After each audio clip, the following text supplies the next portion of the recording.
Hi guys, welcome back to the Holistic Kitchen. Here we are on our regular Wednesday slot. This is where I'm going to be every single week. And what have I got for you today? Oh, and by the way, if you're new around here, I'm Del, Holistic Dieter, and Wednesday is the Holistic Kitchen where I show you all my recipes. So we're in January, so I'm looking for really wintry, nourishing, yummy food. So in today's recipe, I'm making the classic Italian minestrone soup, as taught to me by my mother-in-law, and obviously then by my father-in-law as well. So I'm going to show you the very basis of the minestrone soup as taught to me. I did chat with my father-in-law about this actually one year when we were in Italy, to ask him, well actually, what, was that traditional? Was that the way it was? And he said, kind of is the basis, but then as the seasons changed, they would have different veg in it. So, and I mean, I really love the idea of the soup being seasonal. But you know what it's like, we can get everything all year round these days. So this is my very, very basic. You can add anything to it. You can put beans in with it if you wanted to, like ballotti beans or cannellini beans. You can add spinach in. The only thing I would say not to add into it is veg like broccoli, where it will just disintegrate.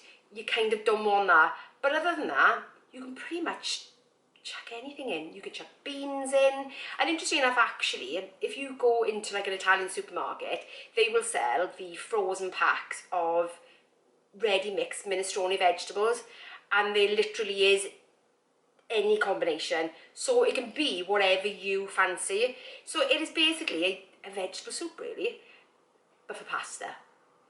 Okay, so let's get on. What have I got? I have got, as my basis, I have got 400 grams of carrots, which I've topped and tailed and I'm about to chop.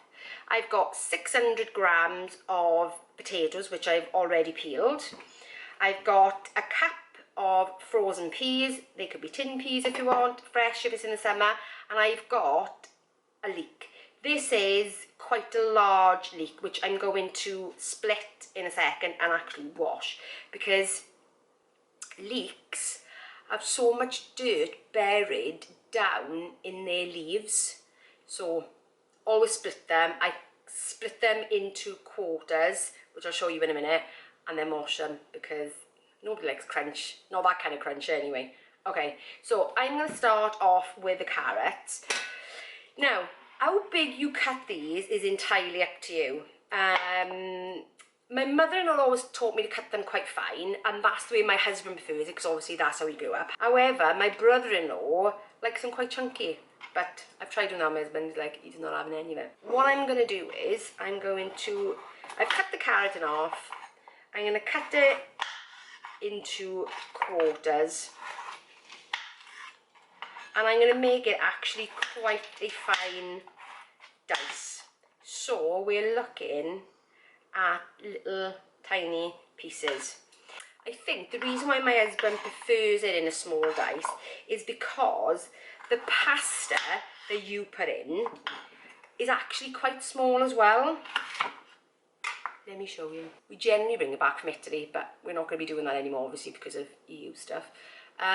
So, as you can see, this is called farfalline. Let me show you how tiny this is. It is so minute. So they are the bows, if you're wondering.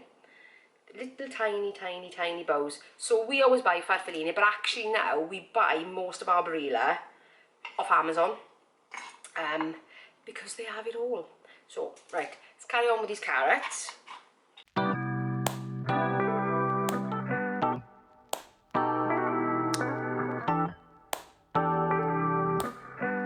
Again, with the potatoes, I'm going to cut them up into the same kind of dice. I want the pasta to be small and the veg to be huge. So they're going to be into like a similar small dice.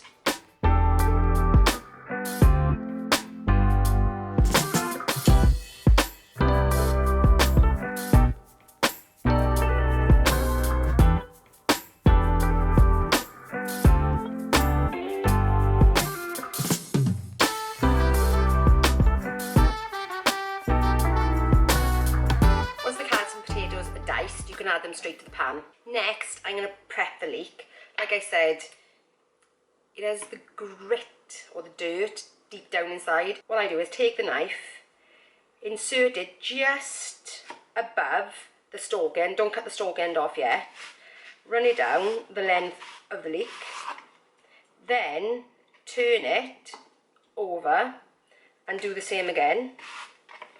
So it's put the leek into quarters.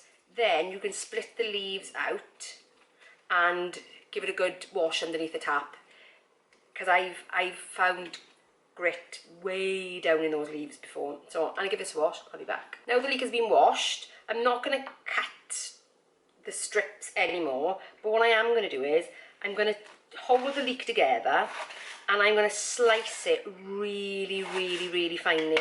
So you're talking about very, very, very thin slithers. You're not really looking to have chunks of leek in the soup. You really want it all to be quite fine. I've got all the vegetables all chopped up in the pan, all nice, all around about the same kind of dice. Okay, what I'm going to do now is add to that a tablespoon of tomato puree. The tomato puree not only gives the soup a little bit of extra richness, it also gives a little bit of colour as well.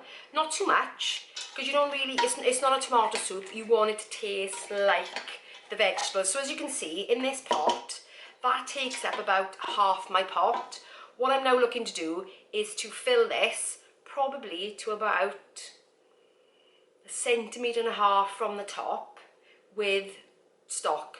I'm using a combination of chicken and veg stock, but you could just use vegetable stock if you're vegetarian, or sometimes if you want a little bit more meaty taste, and you can actually add a beef stock into that, but it's entirely up to you. It's really down to your personal preference, but this is what I'm going to add. I've already dissolved some stock cubes in a pint of water, so in here I've got 3.5 stock cubes. So I'm going to put that in first, and then I'm going to let you know how much water I put in on top.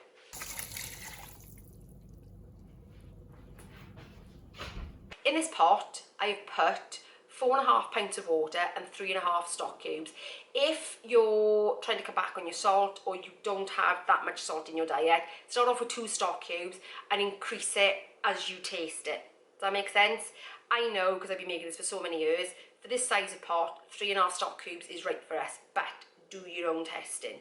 Okay, so the lid is going to go on this, it's going to come to a boil, and it's going to simmer for 20 to 30 minutes until the veg is tender.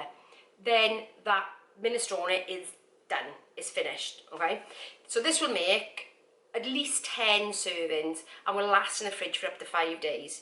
So when that's cooked, just take the lid off, let it cool down, whack it in the fridge, and every time you need some, you just ladle some out into a saucepan, add about 50 grams of soup pasta, like the farfaline, per person is how I like to do it. But you can add as much or as little pasta as you want. So I'm going to put this on to boil, and I'll show you what it's like when it's done. There you go, guys. Yummy minestrone soup. Done the Italian way. Perfect for these really cold winter days, and so easy. You can just keep it in the fridge, take them out when you want, warm it up, chuck a bit of pasta in, all good. You don't have to even put pasta in if you don't want. You could just put beans in if you wanted to do that as well, especially the tinned ones. Easy, put it in, 5 minutes, you're done. So anyway, that's it, guys. That's it from me, from another recipe, and I will see you in the next video. Bye, guys.